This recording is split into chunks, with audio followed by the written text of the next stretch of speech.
오늘 본문은 어제에 이어서 악인과 의인들에 대해 충고하고 비교하면서 충고하는 그런 교훈의 내용을 우리에게 보여주고 있습니다. 다윗의 교훈을 우리가 살펴볼 수가 있는데요. 먼저 12절을 보게 되면 악인이 의인치기를 꾀하고 그를 향하여 그의 일을 가는도다 말씀합니다. 악인을 어떤 자로 묘사하고 있습니까? 의인을 넘어뜨리고자 하는 자로, 또 의인에 대해 일을 가는 자로 표현하고 묘사하고 있습니다. 여러분, 일을 가는 경우는 대개 분노를 참지 못할 때이죠. 악인들의 여러 특징이 있지만 대표적인 특징을 하나를 꼽으라면 특별한 이유가 없이 증오하고 분노하는 것이라 할 수 있겠습니다. 누군가가 잘 되는 꼴을 절대 보지 못한다라는 겁니다. 물론 악인의 입장에서는 나름대로 이유가 있겠지만 그러나 자세히 들여다보면 지극히 개인적인 모습, 끝없는 자신의 욕심으로 인해서 의인을 시기하고 질투하고 또 증오하게 된다, 분노하게 된다라는 것입니다. 이 성경에서 대표적인 예를 찾아볼 수가 있는데 바로 사울의 경우입니다. 다윗이 골리앗을 무찌르고 위기에 처한 이스라엘을 구하자 사울의 귀에 어떤 소리가 들려옵니까? 사울이 죽인 자는 천천히요, 다윗은 만만이로다. 이 말에 사울은 이를 갑니다. 왕인 자신보다 다윗을 더 칭송하는 것을 들으면서 몹시 불쾌해합니다. 사울은 이때부터 다윗을 경계하기 시작했고 특별히 자신에게 해를 끼친 것도 없는데 어떤 잘못을 한 것도 아닌데 마음에 증오와 분노가 일기 시작했습니다. 점점 악인의 길로 접어들기 시작했습니다. 여러분, 생각을 해보십시오. 사울의 이유 없는 분노는 다윗을 괴롭게 한 것은 물론이고 결과적으로는 누구를 괴롭게 했습니까? 사울의 분노는 자신을 망하게 하는 원인으로 작용해버리고 말았습니다. 비교의식에 사로잡혔던 사울 안에 평안의 모습은 사라져 버렸습니다.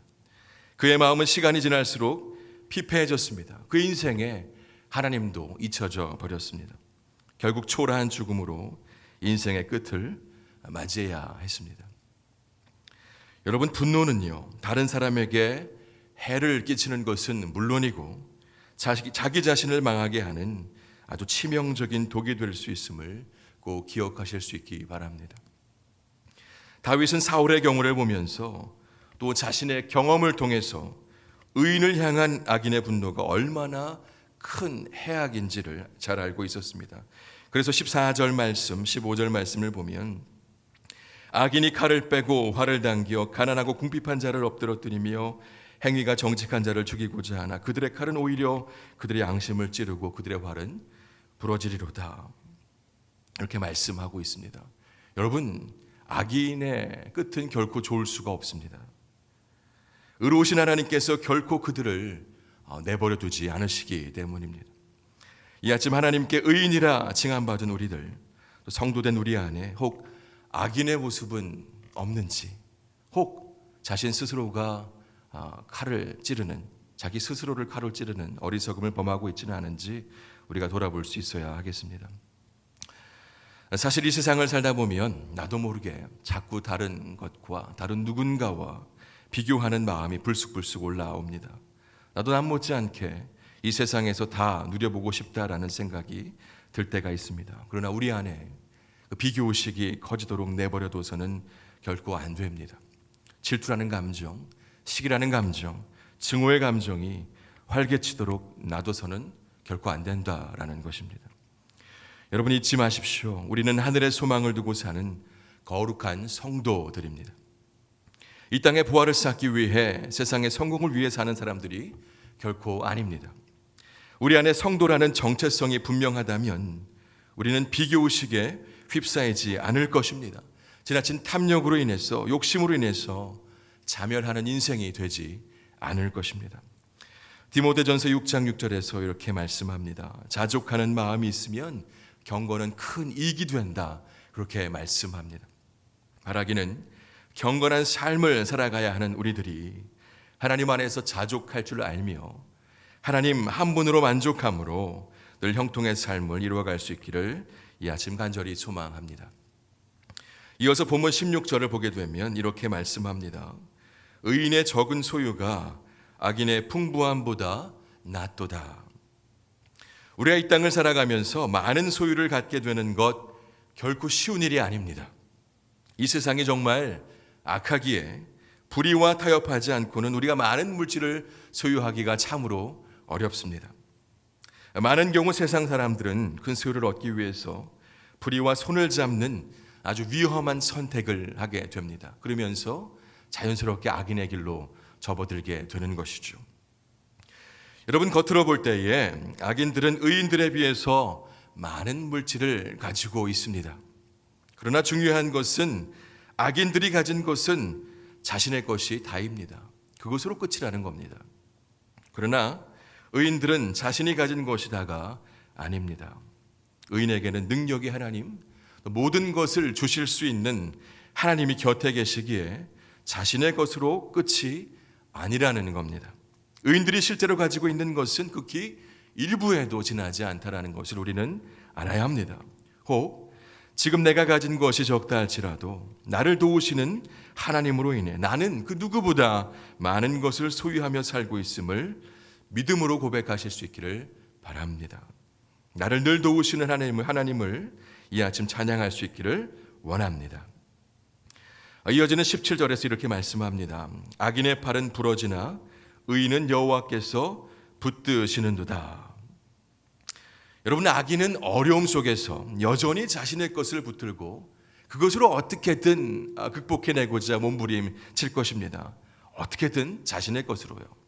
그러나 결코 자신의 것으로는 모든 어려움을, 모든 위기를 다 극복해낼 수가 없습니다.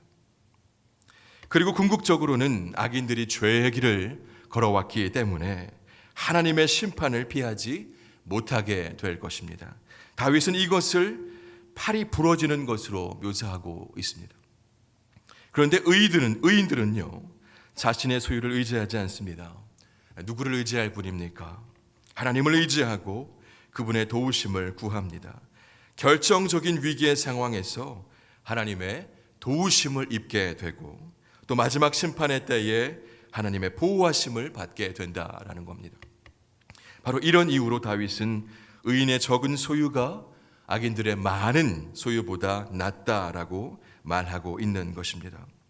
여러분, 현재 우리의 삶이 아주 넉넉하지 못한다 할지라도 악인들의 삶을 부러워하지 마시기를 바랍니다.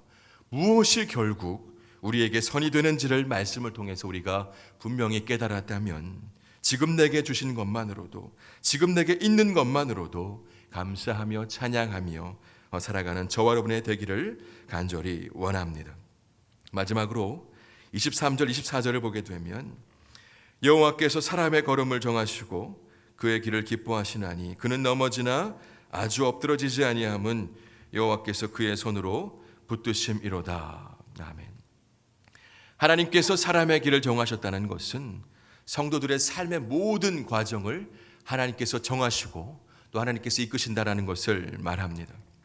성도들이 살아가면서 겪게 되는 모든 일들이 다 하나님의 뜻과 섭리 안에 있다라는 것을 우리에게 분명하게 말씀해 주고 있는 겁니다.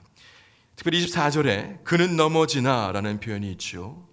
그래서 의인의 길에도 시련이 있을 수 있다는 것을 말씀하고 있는 겁니다. 하나님께서 의인의 길에 시련도 정해 두셨다라는 것을 우리는 알아야 합니다. 누군가는 하나님은 선하신 분인데 어떻게 의인에게 넘어짐을 허락하십니까? 라고 반문할지도 모르겠습니다. 그러나 의인이 시련을 당한다고 해서 그것이 하나님의 선하심을 부정할 만한 근거가 되지는 못합니다. 하나님은 선하신 분이시고요, 합력해서 선을 이루시는 분이십니다. 하나님께서는 넘어짐의 과정을 통해서 더 큰 선을 이루고자 하신다는 것을 우리는 믿을 수 있어야 합니다. 현재 내 삶 속에 어려움이 있다면요, 더 큰 선을 이루시는 그 과정 가운데 내가 있음을 믿음으로 고백하실 수 있기를 바랍니다. 그리고 24절의 말씀처럼 하나님께서 넘어지게는 하실지라도 아주 엎드러지지 않게 우리를 붙들어 주실 것임을 큰 믿음으로 날마다 고백하며 그렇게 나아가실 수 있기를 바랍니다. 바라기는 하나님의 붙드심 안에서 오늘 이 하루도 의인의 길을 걸으며 하나님을 기쁘시게 해드리는 삶이 될 수 있기를 이 아침 간절히 소망합니다. 기도하겠습니다. 하나님, 오늘도 말씀 주시니 감사합니다. 주님, 악인의 길이 의인의 길이, 악인의 길과 의인의 길이 너무나도 극명히 갈림을 말씀을 통해 깨닫습니다. 바라기는 비교의식에 사로잡혀 헛된 욕망에 사로잡혀 자신 안에 시기와 질투의 감정, 증오의 감정 키우지 않게 하여 주옵소서.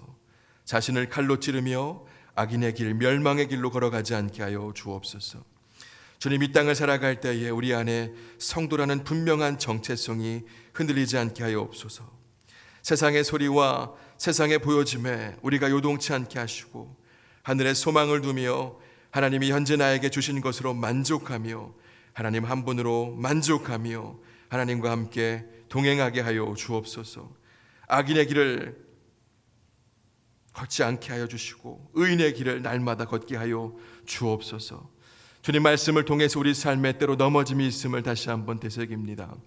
혹 어려움의 터널을 지나고 있는 것처럼 느껴질 때에도 아주 엎드러지지 않게 하시고 손을 붙잡아 주시는 우리 하나님의 계심을 신뢰하며 위기 속에서도 믿음의 모습 보일 수 있는 복된 성도들의 삶이 되게 하여 주옵소서.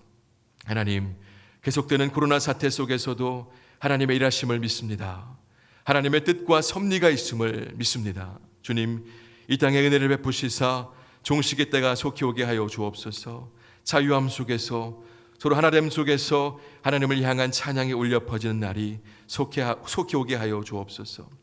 이 교회를 지키시사 하나님께서 세우신 담임 목사님 늘 붙드시고 또 위기 속에서도 하나님 나라가 확장되게 하여 주옵소서. 교회와 모든 성도들이 이 시대 속에서도 귀한 통로로 쓰임받게 하여 주옵소서. 오늘 하루도 우리를 붙드실 주님을 간절히 의지하오며 예수님의 이름으로 기도드립니다.